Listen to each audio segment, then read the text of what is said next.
merong pwedeng purihin kay Satanas pagkasipag-sipag niya. At nakakasingit siya sa bawat anak ng Diyos na tamad. Tamad mag-isip, tamad na gumawa ng mabuti, pagagawin niya ng masama. Boredom can give birth to vice. And this is one of the sons or fruits of boredom. Bisyo. Mga masasamang nakakasanayang gawin. Bored people, idle people can invent something bad to do. At maraming naiimbentong gawing masama ang taong hindi busy, lalo yung naiinip at nababalisa. 1 Timothy 5:13, they get into the habit of being idle and going about from house to house. They become idlers, gossips, and busybodies, saying things they ought not to. So one of the sons of boredom is gossip. Marami pong mga chismosa, bored lang yan sa sarili nilang buhay. Kasi kung exciting ang buhay nila, mawala sila ng oras para manghimasok sa buhay ng may buhay. And so meddling also, as warned in Timothy, is part of the fruits of boredom. Pag ang buhay mo walang nagaganap, buhay ng iba ang gusto mong kalikutin at pakialaman at panghimasukan. Kaya po yung mga mahilig magchismis, mahilig makialam sa buhay ng may buhay, ang dapat nating reviewin, what's wrong with your life? What is so uninteresting in your life that you're so interested and available to be interested in the life of others? Sayang naman ang buhay mo kung wala kang inisip kung sino na ba ngayon ang boyfriend ni ganong artista. Sayang naman ang buhay mo kung inisip mo sino na ba ngayon ang minamahal ng ganong kapitbahay. Dahil nakatunganga ka lang at nanonood sa buhay ng may buhay. And chances are, these people don't even know that you exist. And you spend so much time and energy thinking about them, gossiping about them. Yung pa po mga walang magawa, lalo't habang walang magawa ay naglalasing pa at kung ano-ano pang ginagawang negative, magdadrugs pa. Lalo ngayong nagkakaroon ng pagkakataon si Satanas na pakilusin sila. Proverbs 1:11, idle men say, come along with us. Let's lie in wait for someone's blood. Let's waylay some harmless soul. Many people who are bored can actually commit murder. Physical murder, psychological murder, all types of murders. Dahil mga walang magawa. Kaya nakakatakot maglakad sa mga lansangan na maraming standby na walang magawa sa buhay. Kasi ang unang dumaan dito naka-yellow, saksakin natin. Kasi wala silang magawa sa buhay. Kaya kailangan may ginagawa ang tao. 2 Samuel 11:1-2, in the spring, at the time when kings go off to war, David sent the king's men and the whole Israelite army, but David remained in Jerusalem. One evening, David got up from his bed and walked around on the roof of the palace. From the roof, he saw a woman bathing. The woman was very beautiful. You know the rest of the story. Sabi niya, sino ang magandang babaeng yung naliligo? She was having the purification bath that women do right after their monthly period. So malinaw na malinaw that this woman just had her menstruation and therefore she's not pregnant. But her husband was a loyal soldier of the king. Walang magawang hari, ang kanyang mga hukbo nasa gera, ba't siya nasa palasyo? Hindi siya manguna doon sa gera.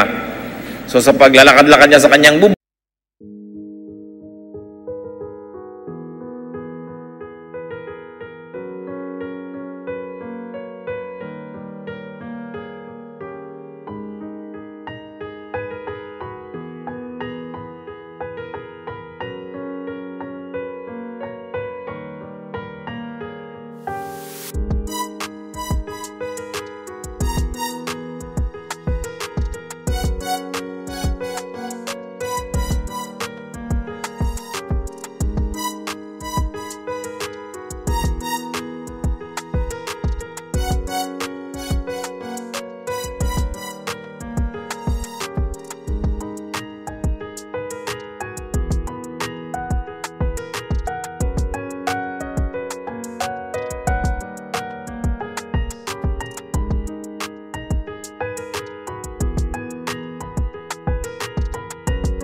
bubong, and of course in Israel you could walk on your roof, flat yung mga bubong.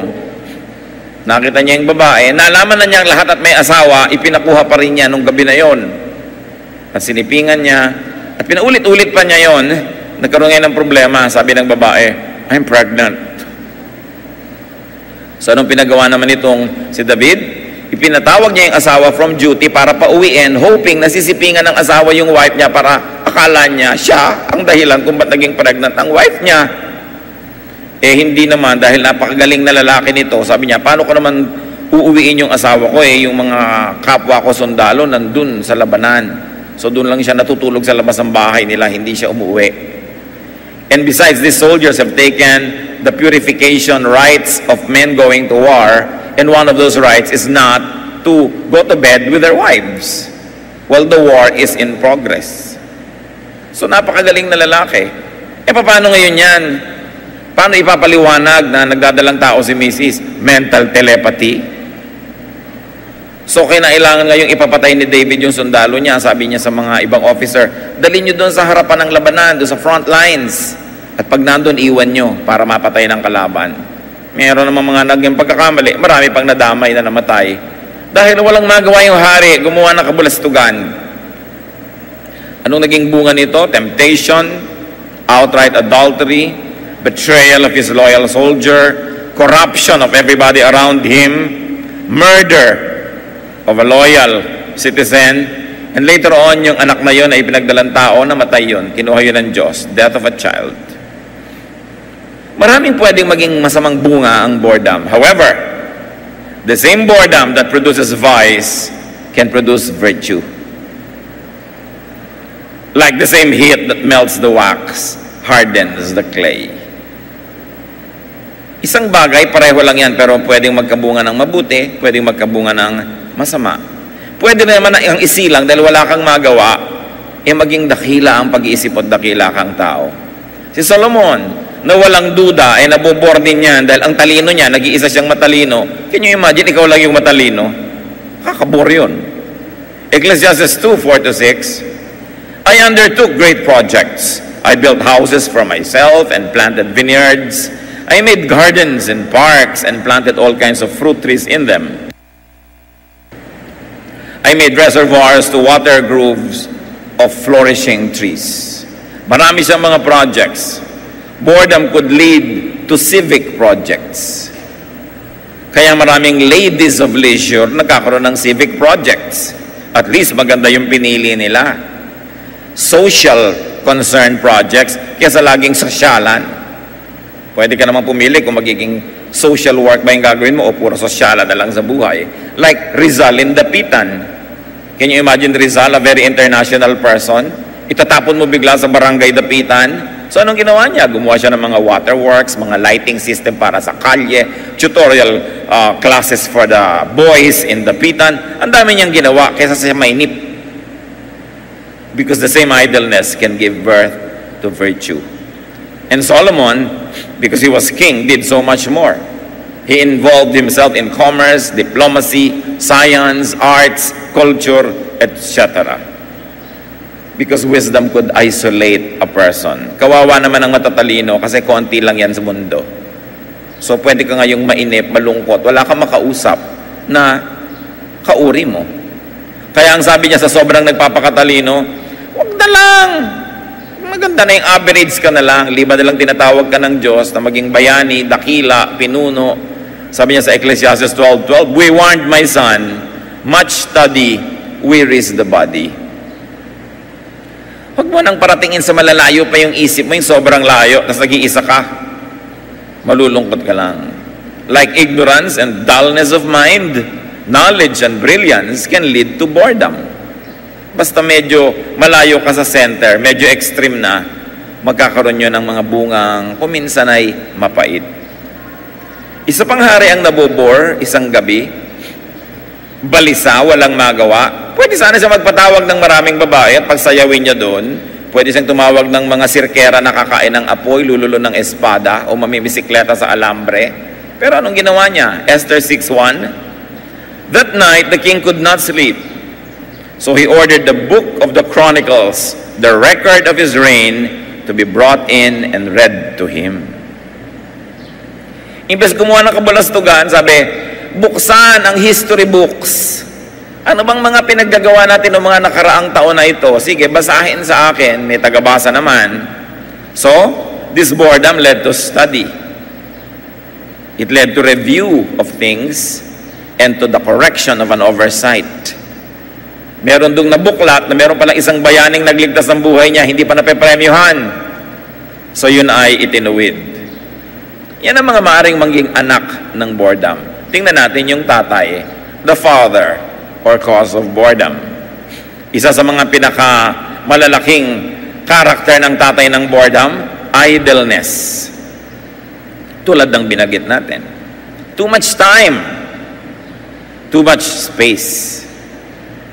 Proverbs 6:10-11, a little sleep, a little slumber, a little folding of the hands to rest, and poverty will come on you like a bandit. Pag lagi ka lang nakahiga, nakatunganga, namamahinga, nakahalukip-kip, siguradong magiging mahirap ka, magdarahop ka. And this poverty can also mean poverty of the mind. Hindi lang poverty ng bulsa, of the soul, of the spirit. Pag wala kang ginagawang mabuti, hindi ka lang maghihirap economically, maghihirap ka rin intellectually. Kasi walang nadadagdag sa iyong runong, magiging mangmang ka. So, idleness can be a father of boredom. Too much regularity can also be a father of boredom. Too much routine and evenness and predictability. Yung ang buhay mo parang relo ng City Hall, hindi umaandar. Lagi ka na lang nandun. Yun at yun. Titingin ka 4 o'clock. No? Kasi walang pondo yung City Hall, pero yung asawa ng mayor, ang daming relo. Di ba? Mga designer relo pa. Pero yung City Hall na tinitingnan ng lahat, anong oras na ba? Hindi umaandar ang relo. No? Pagka ganun ang buhay mo, hindi umaandar, laging routine, paulit-ulit na lang. Alas 4, gigising, alas 5, kakain, ganun, mabobore ka sa buhay. O kung hindi mo nakahalatang nabobore ka, siguradong ikaw kasi yung boring. Para kang relo. No? Wala man lamang na surprise sa buhay. You will be bored. Ecclesiastes 1:8-9, all things are wearisome, more than one can say. What has been will be again, what has been done will be done again. Paulit-ulit na lang. So what do you do with that? We'll discuss it later. Another father of boredom is too much success, too much security, and too much ease. Ano kanyo? Too much success? Yes. Mas maraming successful people na bored kaysa doon sa mga nagsisikap pa lang at hindi na mag-succeed sa buhay. How can you get bored when you are trying to survive? But when you have a lot of savings, your position is secure, pwedeng ang kasunod na niyan, boredom. That's why big boys with big money will buy big toys. Boredom could lead and could come out of lack of struggle, lack of fear of survival, lack of threats and danger to life can actually lead to boredom. Yung masyado kang successful at secure. Pag ang aga-agang dumating ng tagumpay sa buhay ng isang tao, at pagkatapos wala na siyang inaantay na mas malaking tagumpay, kamumuhian na niya ang buhay. Ayaw niyang dumating ang bukas. Kasi ang pagdating ng bukas, ibig sabihin, paubos ng paubos ang kanyang araw ng buhay, paubos ng paubos ang enjoyment niya, pakonti yun ang pakonti. Kasi wala na siyang inaabangan pa. Kaya yung success, hindi rin masyadong kaibig-ibig na dumating ng ubod ng aga. Nawawalan ka na ng hinihintay na darating pa. So ang aga-agang dumating, ano ngayon ang gagawin mo? Maliban na lang makaimbento ka ng iba na namang proyekto sa buhay.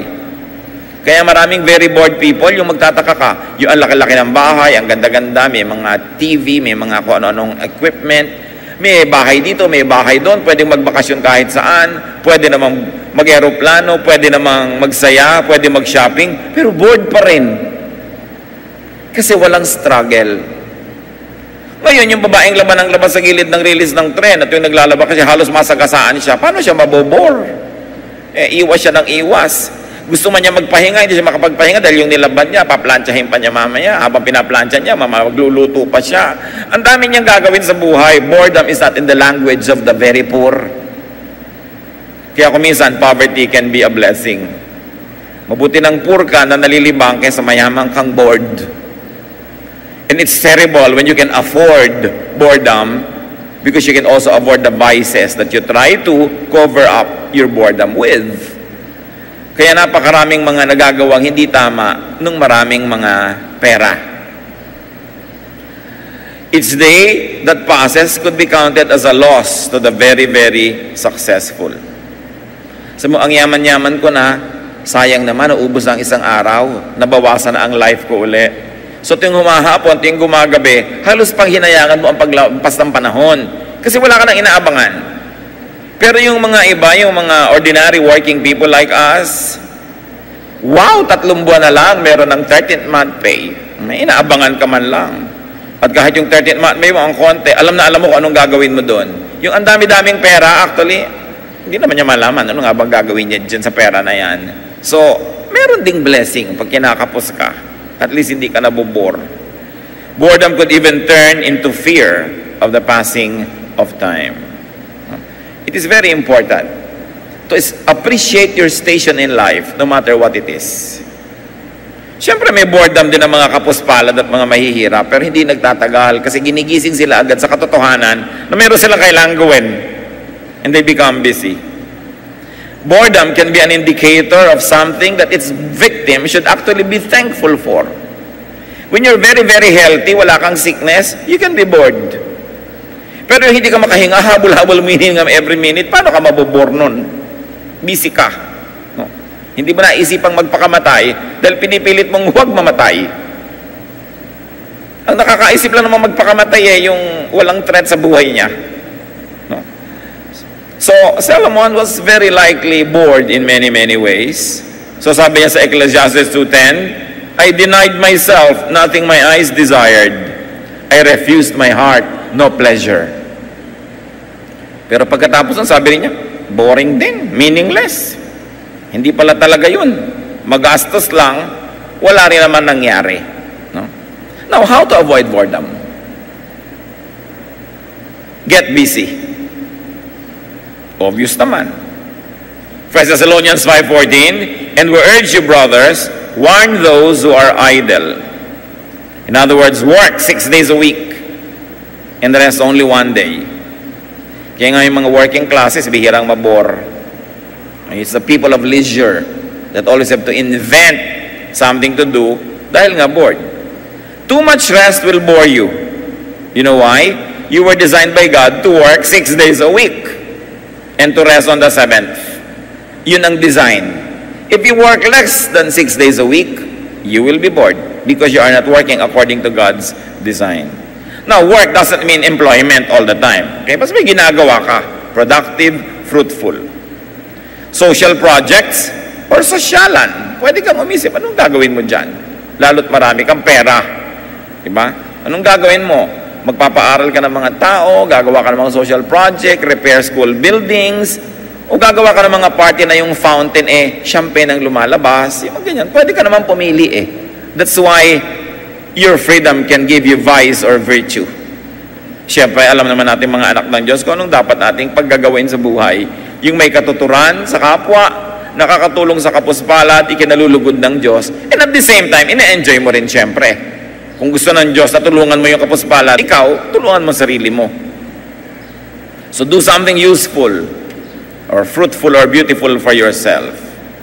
Marami pong nabobor yung mga lolo't lola na mga edad na. Bakit?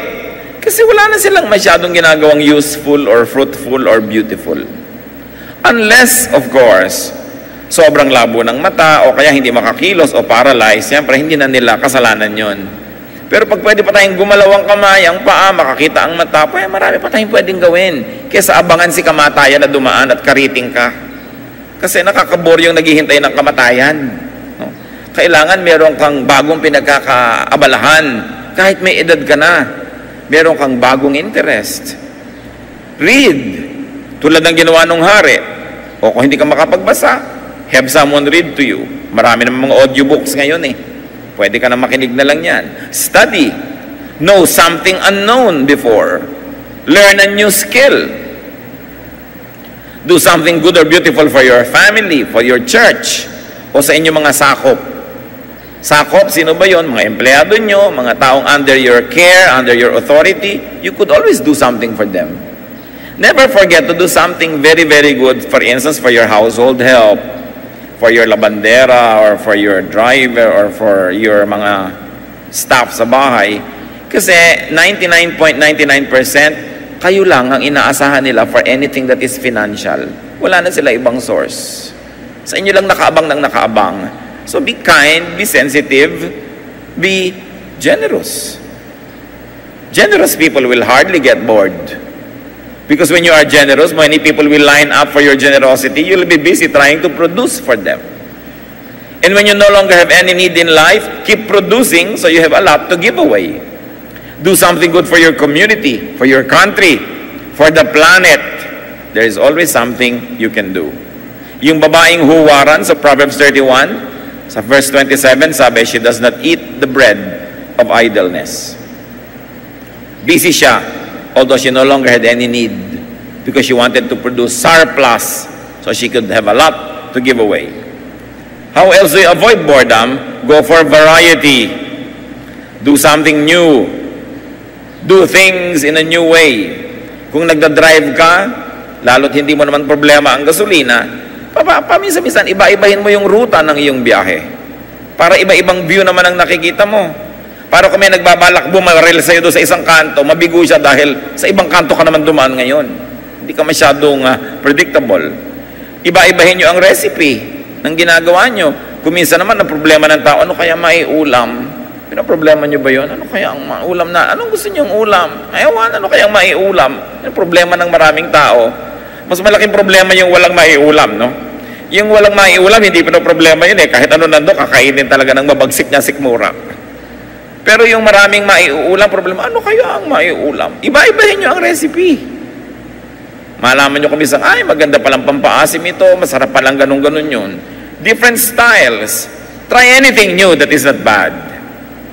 Matthew 9:17, pour new wine into new wineskins. Of course, ang konteksto nito, salvation through faith in the Lord Jesus Christ. But you can always universalize the concept and apply it in any detail of your life. Pour new wine into new wineskins. Have new interests. And there's one interesting thing that we can do, have new friends. Don't stop making friends after high school. Keep making new friends. And if you are free romantically, have new flames and passions. Renew your interest. Revive forgotten dreams and forgotten passions. Yung mga kinailangang ipahinga ang kanilang mga pangarap at mithiin dahil nag-asawa, nagpalaki ng mga anak, etc., etc. At kung naglakihan ang mga anak nyo, free na kayo, go back to the dreams of your youth na maaaring hindi nyo nagawa noon. Explore the unexplored part of you inside of you. And seldom will you find life boring. Maraming puso ng tao libingan, sementeryo. Alam nyo kung ano mga nakalibing? Mga pangarap na nabigo. Pwede nyo yan i-resurrect, lalo kung meron na kayong means, dahil hindi na kayo masyadong busy trying to survive. Another way, of course, to avoid boredom is to desire. And I mean verb desire. Kailangan tayong laging may minimithi. You are alive. Have passion. Mga Kristiyano, huwag lagi kayong allergic sa word na desire or passion or enjoyment. At lagi nyo na lang ini-equate yan with sin.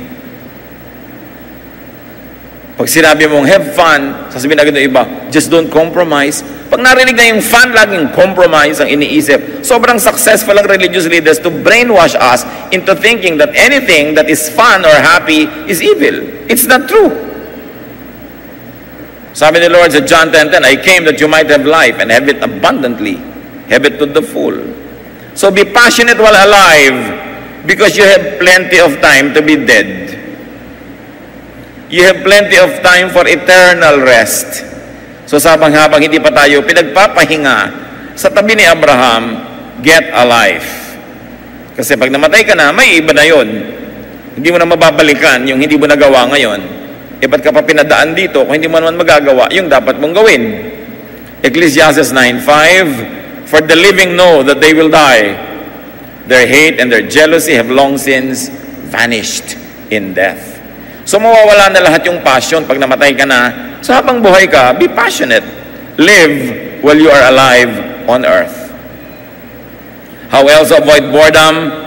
Keep setting new goals and new challenges. Gusto niyo magkolehiyo, 70 anyos na kayo? Why not? Nabalitaan niyo ba lately yung 92 na gumraduate pa from college sa Amerika? Yung sa Amerika, may mapupuri ka rin dyan kasi ang mga tao hindi mahiyain. 85 papasok sa college, hindi mahiyain. Dito naman 27 lang, ayaw na. Baka naman matanda na ako. Gawin mo ano ngayon kung matanda ka, di ba?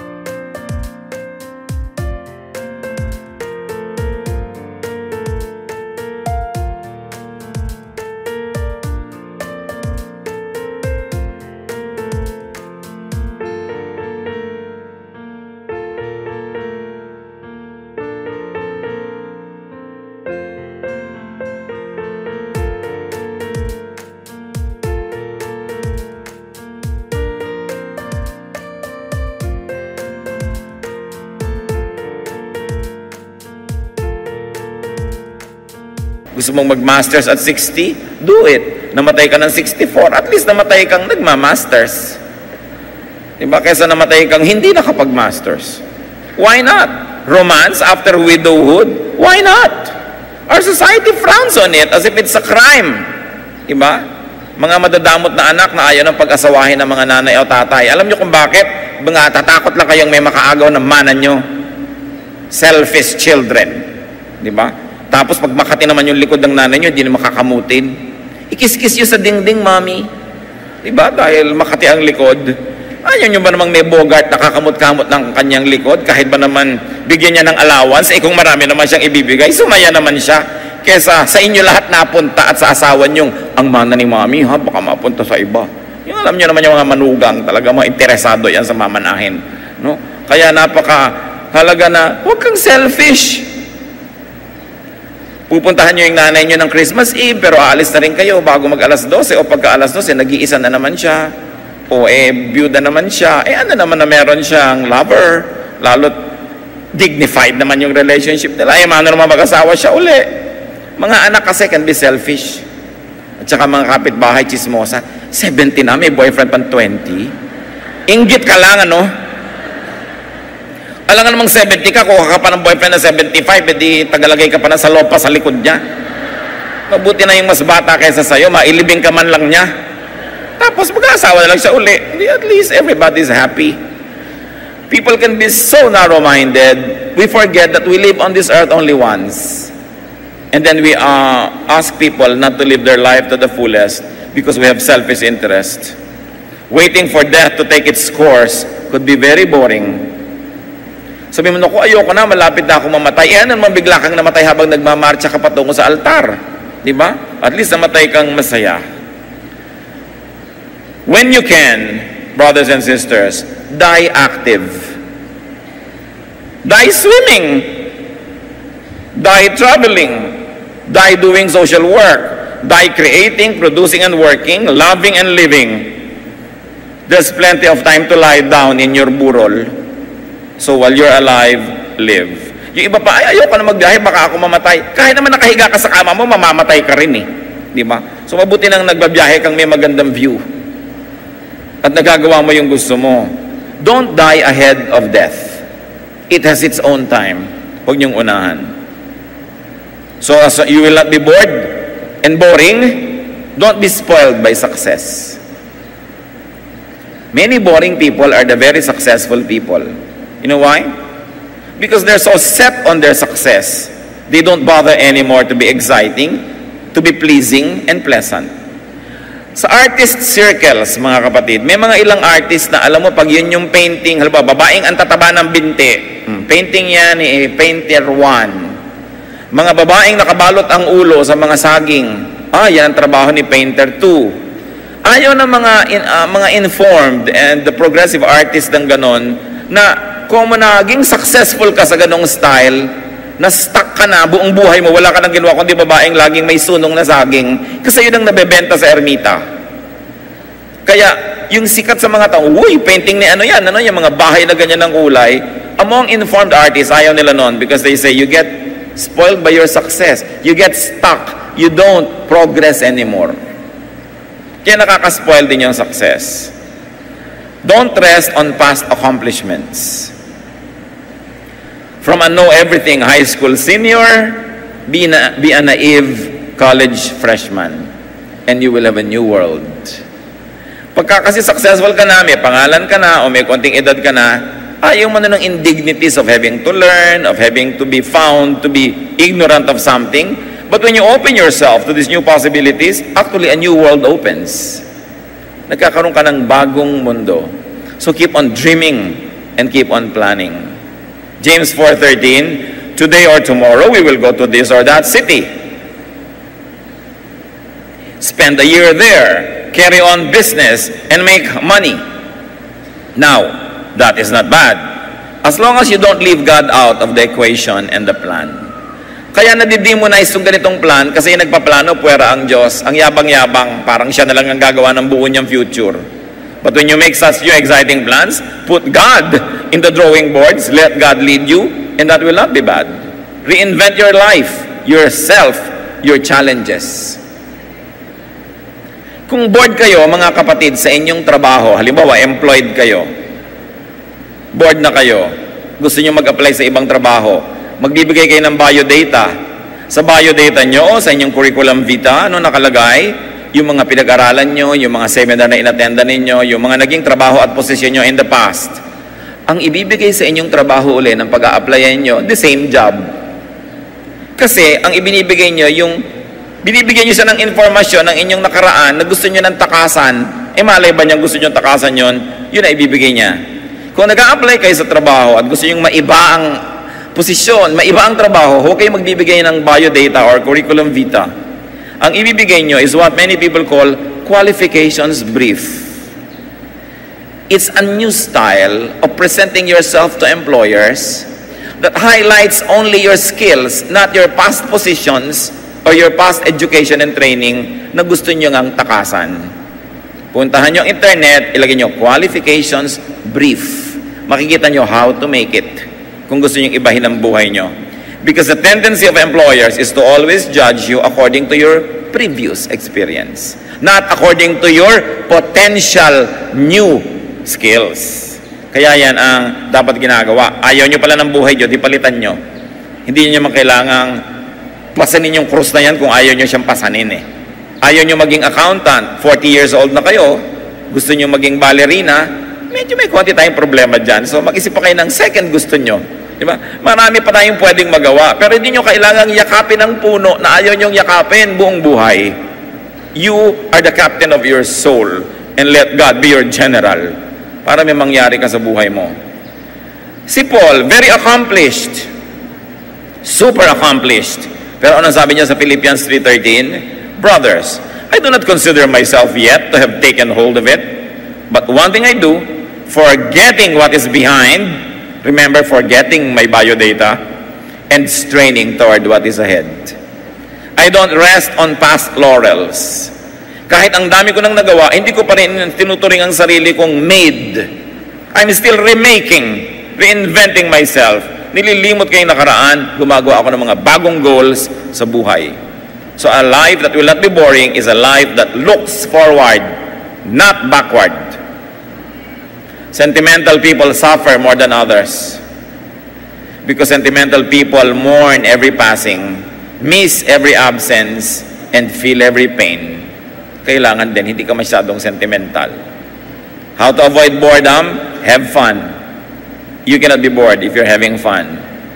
You don't have fun? Create and invent your fun. Kaya galit na galit ako sa Christian thought na laging ine-equate ang fun sa evil. Maraming relihiyoso allergic to have fun. So ang mga itsura, tingnan ninyo. Kung hindi boring, bored. Hindi masayang kasama, iiwasan mong makadaupang palad. Ecclesiastes 3:22, so I saw that there is nothing better for a man than to enjoy his work. Ecclesiastes 5:19, when God gives any man wealth and possessions and enables him to enjoy them, accept his lot and be happy in his work is what he should do. This is a gift of God. Binibigyan ka pala ng pera, huwag kang mag-guilty. Magbigay ka sa church, magbigay ka sa charity, magbigay ka sa mga nangangailangan, and then splurge. Kaya ka nga binigyan ng pera para gastusin mo. Tapos inubos mo lahat sa charity, tapos ikaw ngayon nangangaliran ka parang pindang, tapos akala mo natutuwa sa iyo yung Diyos. Sabi ng Diyos, hindi ko na nga bibigyan to uli, binibigyan ko nga, hindi naman ine-enjoy. Nasubukan niyo ba magregalo sa isang tao ng isang bagay tapos hindi ginamit? Bibigyan niyo ba uli? Basta natutuwa ang Diyos sa gastos niyo, bibigyan niya ng replenishment yan.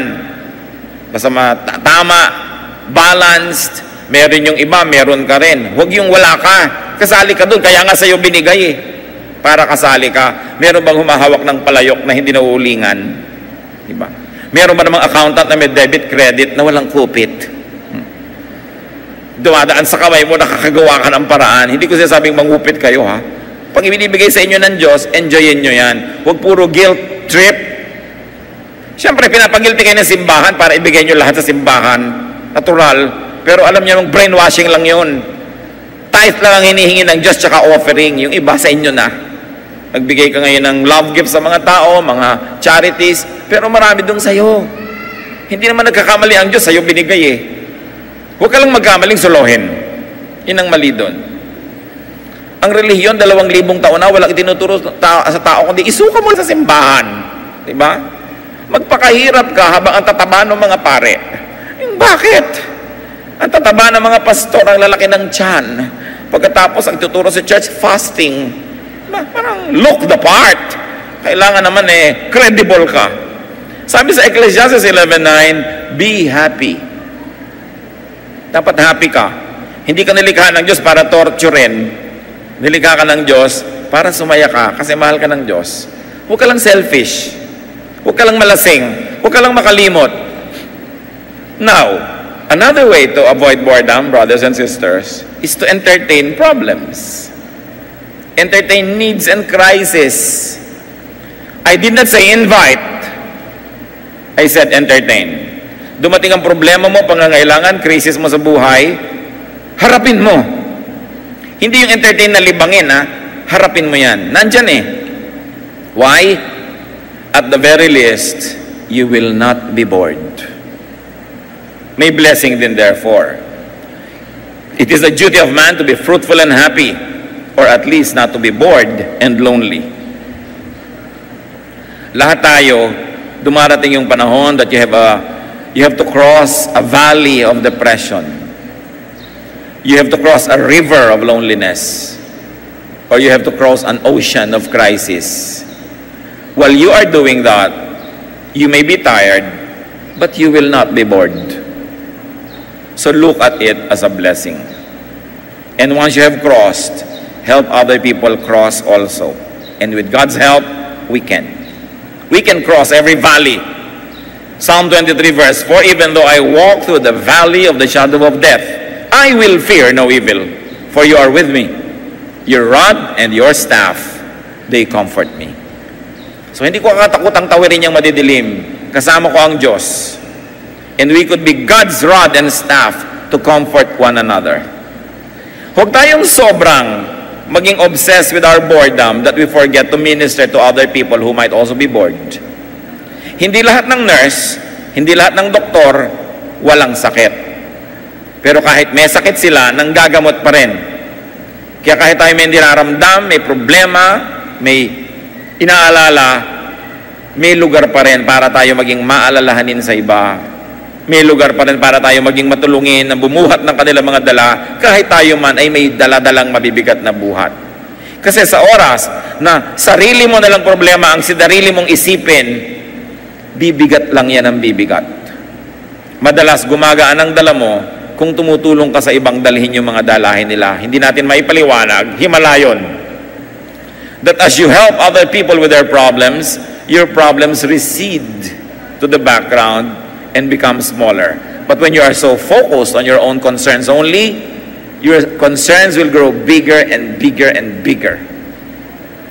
So when bored, do something. Do whatever it takes to get out of it. Don't entertain boredom to stay too long. And let your boredom give birth, not to vice, but to virtue. Boredom, like birds, cannot be stopped from flying over your head, but you can stop it from nesting in your hair. Pag nararamdaman mong nabobore ka na, gumawa ka na ng paraan. And while still struggling in life, dreaming and hoping, not having yet what you want, just relax and enjoy the struggle. Be thankful. Ibig sabihin lang nun, malayo ka sa boredom. 1 Thessalonians 5:18, give thanks in all circumstances, for this is God's will for you in Christ Jesus. Very importantly, minister to the bored and the depressed. Baka sa bahay nyo, mga kapatid, merong depressed, merong bored. Husbands, baka naman 8 oras kayo sa golf course, bored na si Mrs. Tapos pag uwi nyo pa, ipapalinis nyo pa yung golf clubs. Gusto niyang ipalo sa inyo yung golf clubs dahil wala na kayong ginawa, kundi ba golf. Diba? Ang tagal-tagal yan, 4 hours, 5 hours. Kung ang nagustuhan pa ni big boy with a big toy, yachting. Aba, mga araw at mga 24 hours, 3 days siya na yachting with the boys. Anong gagawa ni Mrs.? To miss you like crazy? Kung minsan ay maraming bored sa buhay nyo dahil nagkukulang kayo. No? Puro sarili mo lang naiisip mo. Kung minsan nalilimutan mo, meron kang bored na anak sa bahay o may bored kang nanay sa bahay, anak. Naboboard na pala yung tatay at nanay mo, layas ka pa ng layas ng bahay. Naboboard na pala yung lola mo. May pananagutan tayo sa isa't isa. Kung hindi ka bored, isipin mo, sino kaya ang bored dito na malibang ko naman, maipasyal ko, makwentuhan ko man lang. Minister to the bored and the depressed. That was the ministry of Jesus. 1 Samuel 16:23, whenever the Spirit from God came upon Saul, David would take his harp and play. Then relief would come to Saul. He would feel better and the evil spirit would leave him. Kita nyo, depressed na depressed yung Saul, tutugtugan ni David. Ang galing ni David, he's a Renaissance man. Sundalo, makisig, mabalasik, pero musician, artist, dancer pa. Diba? Sa kanya na yung mga magagandang mga katangian ng isang kumpletong tao. So give the ministry of companionship. And when you can, refer bored people to those who can help, especially when you yourself cannot help. Give bored people something good to do. Kung may kakayanan kayo, yung bahay nyo, nagmumura sa kalakihan niya, na naliligid ng mga maliliit na dampa sa inyong lugar, huwag mo namang gamitin lang yung pera mo para ipamukha sa mga kapitbahay mo kung gaano sila kahirap at gaano kakayaman. Buksan mo ang iyong garahe, magtayo ka ng cottage industry para yung mga bored wives doon, imbes magchismisan at maghingutuhan, may magawa. Then nakatulong ka sa boredom ng iba. Yung iba sa kawalang magawa, nag-aalaga ng mga kuto sa bote o ilalaglag sa ulo. O hulihin mo lahat, 15 yan ha. So pag nahuli na uli lahat, o tapos na, bukas na naman. Pero mo pwede naman silang gawa ng cottage industry. Kung may pera kayo, huwag nyo lang lustayin sa pagyayabang o sa pagpapakitang, I have arrived. Do something for those who haven't.